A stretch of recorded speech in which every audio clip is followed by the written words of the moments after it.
چونکہ کووڈ کی سچویشن کو ہم انالائز کر رہے ہیں، ٹاسک فورس چیف منسٹر کی سربراہی میں وہ ہیڈ کرتے ہیں، اور آج وہ صبح ملے،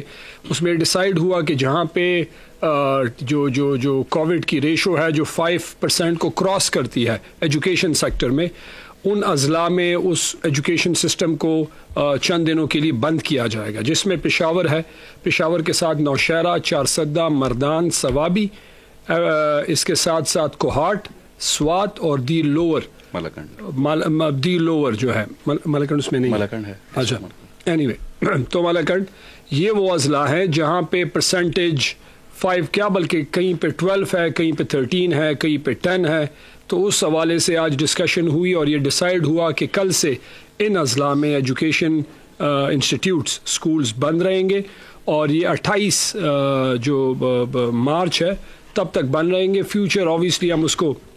دیکھیں گے، انالائز کریں گے سچویشن کو، آبویسلی ہیلتھ ڈپارٹمنٹ کی سپورٹ کے ساتھ، کیونکہ ٹیسٹنگ کرتے ہیں کہ فیوچر کورس کیا ہے. اس کے کرنے کا مقصد یہ ہے کہ جو